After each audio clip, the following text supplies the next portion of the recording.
What's going on, guys? Eric coming back at you. Today we are outside of the Nerd Cave. We are headed out of town to go to a friend's house. We've actually picked up some stuff in his collection over the course of the last few months and got quite a few good things from him, all off camera. He's not really for filming, so we'll see if maybe we can record a little bit of the stuff that we pick up anyway and at least kind of show that on camera. Right now we are on the battle to appease his dog. We've been there a few times and the dog is still fairly indifferent to us being there, especially when she's in her gate out front and I'm kind of like coming up. She doesn't love that. So I'm gonna go to Dunkin' Donuts on my way there and pick up some plain munchkins so I can try to win her over when I arrive, but we'll see. So stay tuned.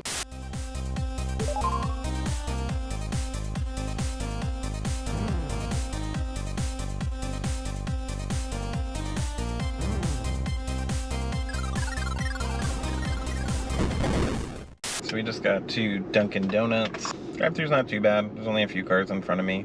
I think I may also get munchkins for my dog.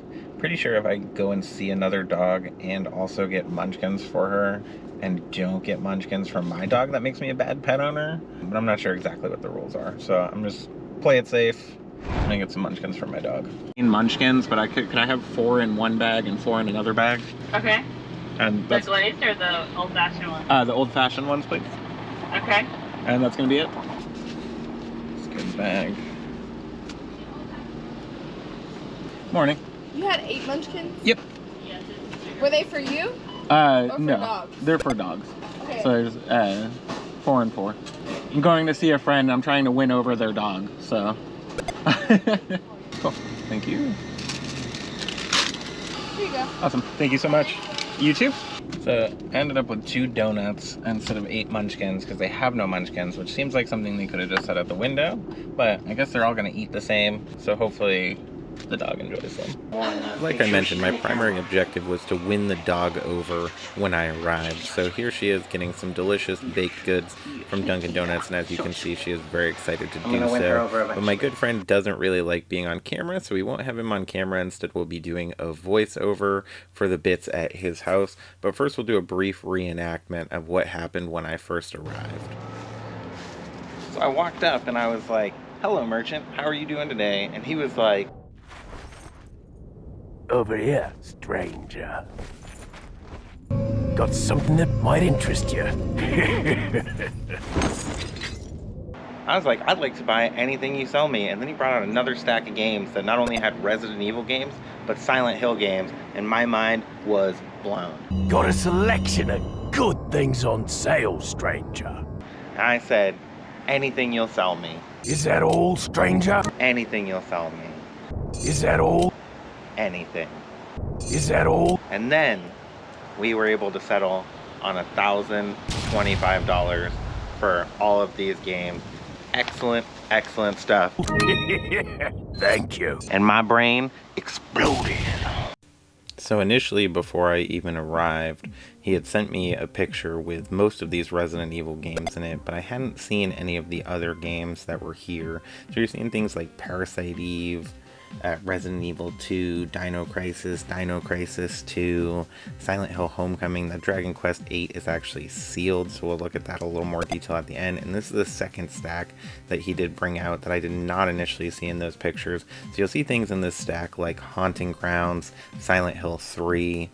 We take a little bit of a deeper, closer look at those 2 games here. Those are the 2 most expensive games that I bought in this lot. As some of you may know, Haunting Grounds is about $400 and Silent Hill 3 is about a $200 game. Also got Silent Hill Origins, which was great, and I was able to come away with some of these strategy guides. I didn't buy them all. I want to definitely go back for the Haunting Grounds strategy guide, because that is one that I want for me, but I was able to buy the Resident Evil ones at least, which again I'll show you at the end. And then here we are kind of going through the stacks.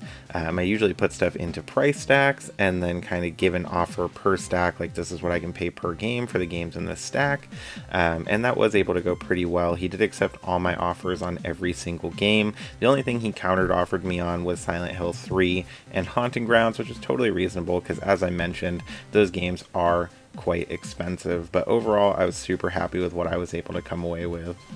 As you can see, we are back in the Nerd Cave. I'm back with that collection, and as always, it was great to go over there to see my buddy and be able to pick up some cool stuff. Definitely hit me with a bit of a wild card with this lot. This is some stuff that, as I mentioned, he just came into. So we're going to touch on some of the cooler stuff, and we're going to kind of run through some of the stuff that was maybe, I mean, everything was exciting, so I don't want to say anything was not exciting, but run through some of the stuff that was maybe less high quality, we'll say, and kind of show you everything we picked up. So the first thing we're going to see is a Dreamcast game. We agreed on essentially disc only on the Dreamcast game and most of the PS1 games as a kind of price point, a jumping off place, just because the person that he got the games from, their dog actually did get at them, so they did chew some of the cases a bit, and some of the cases got really damaged. A lot of the internal art inside of the case got damaged. Some of them came out scot-free, but the first one, and pretty much totally destroyed case, is going to be this Resident Evil 3 Nemesis for Dreamcast. As you can see, I have this price like it is disc only, $60. So we'll throw some comps up on screen as we go. You may be able to see some of the prices on. I've had people ask me if I write them on the games. They're written on sleeves. These are in sleeves, guys, so don't freak out. But yeah, Parasite Eve, this is one of the ones that thankfully was in good condition. It is a greatest hits copy. Parasite Eve 2, this is the more expensive of the two. Totally destroyed case. Really only has the front art, but it does have both the discs. And like I said, the discs thankfully made it out of the equation okay and weren't damaged. Then you have Dino Crisis, Dino Crisis 2, Alone in the Dark. This case got pretty roached. Dot Hack Outbreak Demo, kind of an interesting one. Onimusha Dawn of Dreams. Dragon Quest 8. The box is definitely not perfect condition on this one, but if you can see, that one is factory sealed, so that's pretty cool to see. Metal Gear Solid 3 Subsistence. X-Files. This one that may not be on a lot of people's radar, because I had no idea about this one. X-Files Resist or Serve. Apparently this is like a $70 game complete. God of War Hydra Battle Demo Disc. And you'll see the big pickup in our first stack here, because it is in the PS2 games.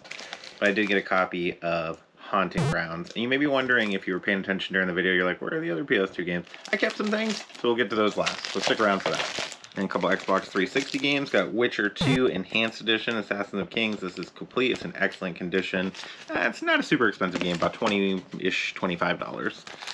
Silent Hill Homecoming for 360. Most all of these are complete. Zelda Wind Waker, this one is no manual, and it is a player's choice copy. This was actually my copy from my personal collection. I was able to get a sweet condition upgrade with the one that I did pick up in this collection. Zelda Master Quest, this one is no manual with insert. Again, I did take the manual for my own copies. That was a great addition. Metroid Prime, Metroid Prime Echoes, Resident Evil 4, Resident Evil 2 no manual. This is another one I harvested the manual from this one. This is about a $100 game. So to be able to grab the manual out of this one was great. I think it was the only Nintendo Resident Evil game that I didn't have complete. I have the full Resident Evil set for Nintendo consoles. Resident Evil 1, Resident Evil 3. This is another one, about a $100 game. And Resident Evil 0.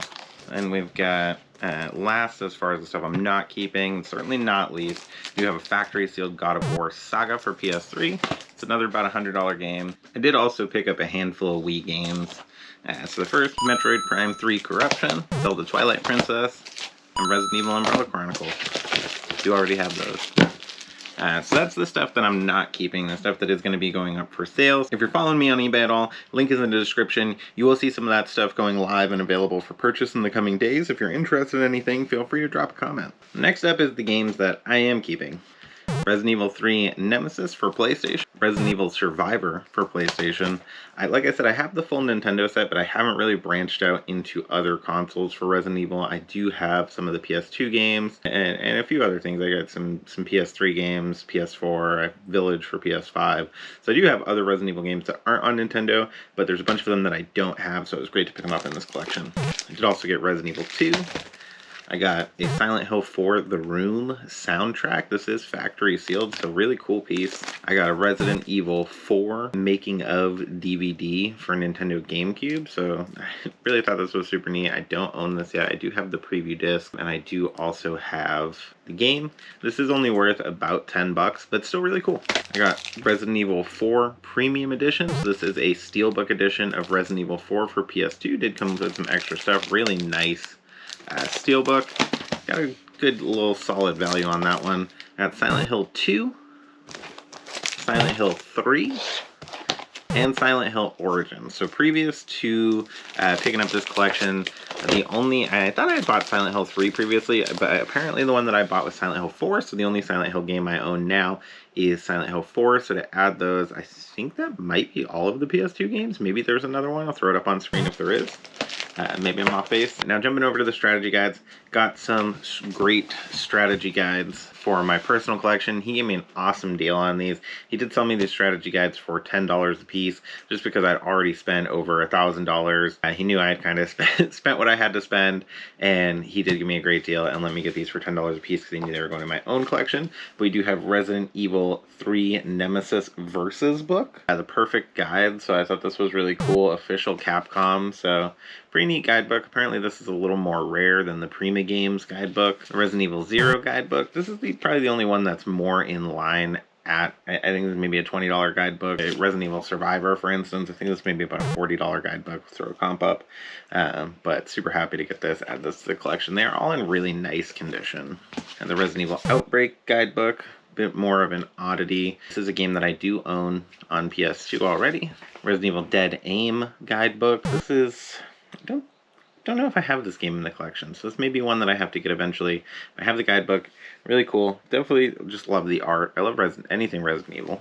And last but certainly not least, we have the Resident Evil Prima guidebook. I believe this does, yes, this does also still have the giant poster intact inside of it, so that's pretty neat. But yeah, Resident Evil 1 guidebook, really cool. This is, I don't think it says the specific release. Definitely not the original. So maybe the GameCube one. I did get GameCube Resident Evil, so it's probably for that. And then this one was one I was looking at. I know it's about a $70 or $80 guidebook, but it was something I was definitely interested in. I just didn't really have any more money to spend on it. We talked about it, come back for it next time. He ended up deciding, just because I had spent so much money, I've come there, I've spent a bunch of money a few times, he did decide to just go ahead and let me have this. He thought it did have to be in my collection and kind of gave it to me as a gift for coming over, hanging out, talking with him, buying a bunch of stuff, spending money, just generally being friendly and not a jerk, paying reasonable prices. I couldn't be more happy to have this in the collection, honestly. So thank you so much for this. I really appreciate it a ton. You do not know, like, this is something that I definitely plan on spending some time really looking through. With strategy guides, they aren't always as exciting to look through. This is more of like almost a coffee table book. So very excited to get this. But there you have it. That is everything I picked up in today's video. I couldn't be more happy to come away with this collection. We'll throw up a final tally on screen of the approximate value before fees, after fees, the kind of breakdown on all that kind of stuff. Like I mentioned, I did pay $1,085 for this whole collection. It was $1,025 for the games, $60 for the strategy guides, and I feel like I got a great deal. Like I mentioned, Haunting Grounds alone has some pretty serious value, and if you haven't got entered into the giveaway yet, this is the last week to do so. So definitely jump over, check out that giveaway on this video, get entered. It's super simple. All you have to do is be subscribed and leave a comment about one of your favorite pickups from a prior series. The full instructions are in that video, so definitely jump over there and check it out. Thank you guys so much for sticking around to the end. If you're enjoying the videos, dropping a like on them helps us out a ton with getting promoted to people who may also enjoy this content. And if you're enjoying them a lot and you take the time to subscribe, I cannot thank you enough for it. We've actually gone from 200 subscribers to 250 subscribers since we started the giveaway in the beginning of February. So we couldn't be more ecstatic about the channel growth, and that's all thanks to you guys. So thank you so much. Remember to go jump into that giveaway. We only have a few entries right now, so chances are really good to win a factory sealed game. And when you see those toys and video games off in the distance, remember, it is not a mirage. See you soon.